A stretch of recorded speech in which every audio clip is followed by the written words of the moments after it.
Anh không chứ anh ba đập bay à? Cho em thả đã hay đó. Ba đập bay ơi. Anh không. Sao à? Vô thùng không? Vô thùng đuổi bắt luôn. Vô thùng không? Thùng mà. Không đuổi bắt lâu nó ngon. Luôn đi.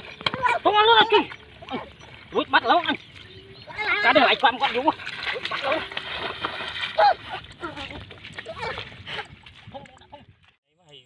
Mới hay lên túi nhà mua hay thưa mày. Anh thưa mày. Thưa mày lại. Tôi chéo. Anh vô túi nhà mua gì cho nhung cùng tôi mà. Anh bằng thao bằng thiệt. Bằng mà bằng chạy như đó chứ. Cục túi nhung cục túi. Chạy như đó đó. Nhà mua hay. Chạy như đó chứ mình dùng màu mình túi mua mình túi bí ba phi nè đó. Đo ngớm mà đo túi lớn. Hót ngớm. Ngày mà trùng lớn. Ngày bạn tre mình trùng ô này prap. Cái mơ nam ăn chén chứ. Nam ăn chén chứ mà mới. Tới mơ à? Cái mơ nam ăn chén chứ. Túi nhà mua hay bao nhiêu pin nhá. Ai đâu Lại bắt thùng lại. Anh tới đây. Mà đoàn túi nhiều. Ngày luôn hả? Đừng tới đây ha. Bye. Mơ nam ăn chơi đi. Bye.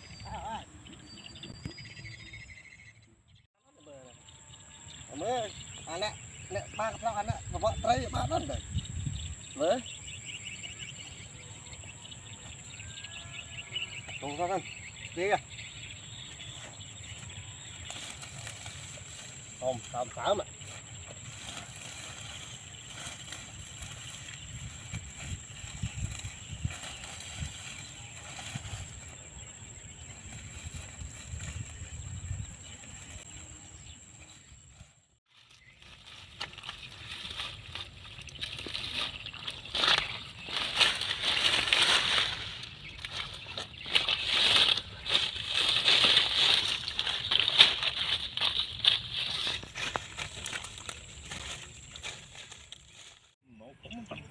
tí đó đánh quán cho phần đó ôi còn đất đánh quán cho vào đời bỏ tiền rồi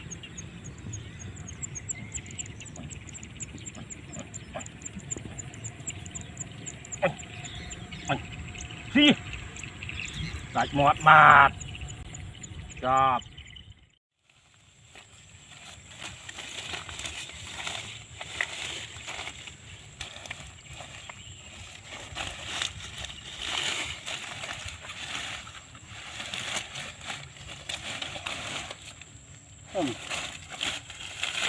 dần ra mua trứng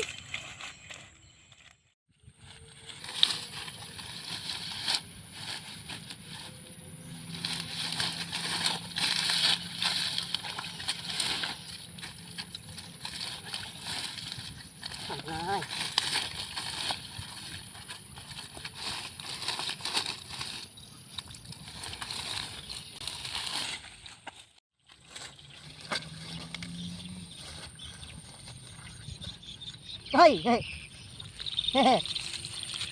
anh ơi đi bạn nuôi em ơi anh nuôi ba được như này anh nuôi ơi ta thùng với anh luôn hết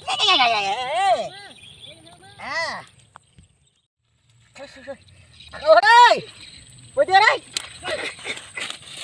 quay tiền đây quay tiền đây thôi anh à Phi ơi. Phi ơi. Ở đây mà bắt em á. Phi ơi. Anh tôi. Anh Phi ơi. Anh Phi ấy anh. Mà mới hạt lâu.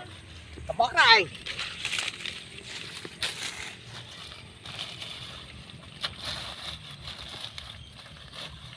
Chưa tạm anh rồi đây đó anh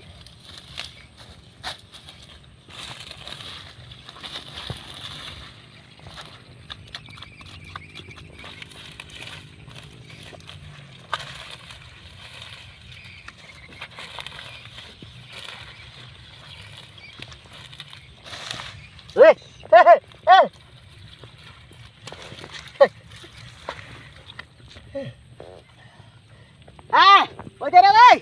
À bà rồi cái này. Bay ơi bay ơi. À. À bay ơi. Ê. Ê bay ơi. Bay ơi anh.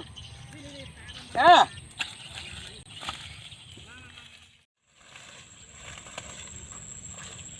Bay à. Thì đó nè.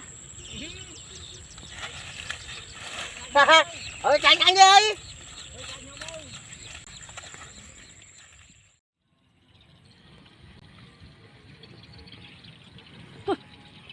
Chị đâu?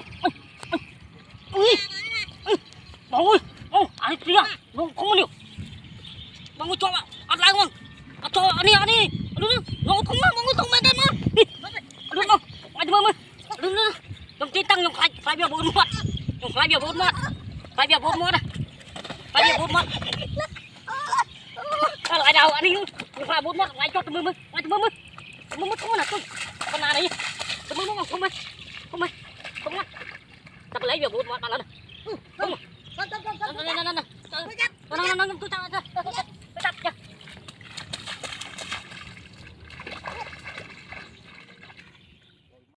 Không có ngon khơi. Không có này, tập bông trong. Không ngon. Anh thôn tiếng anh à, anh ba đập bay à? Cho em thả cả hai đó. Anh ba đập bay ơi. Anh thôn. Sao à? Vô thùng đuổi ăn luôn. Vô thùng. Không ngon. Không đuổi bắt lâu nó ngon ơi. Luôn đi. Không ăn luôn là kinh. Đuổi bắt lâu anh. Cả đời lại phạm con đúng không? Bắt lâu.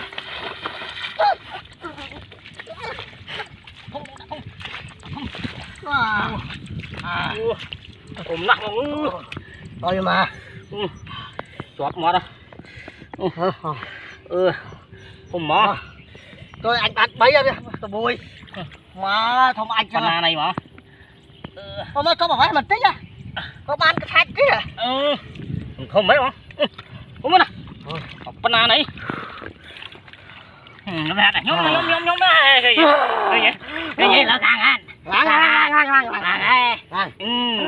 ăn này. Hả? Anh bắt bầy. Ăn bầy. À. Nhóm tụi mua gì? Anh bắt tụm muối đấy. Đi. Lại thấy rồi. Cũng lắm luôn. Mình thả bạn bà đây. Bạn bấy thì ăn rau mai một phần này. Cái bạn ở phần này. Ở đâu? Rồi. À, rồi. Cho trái như đó. Ok.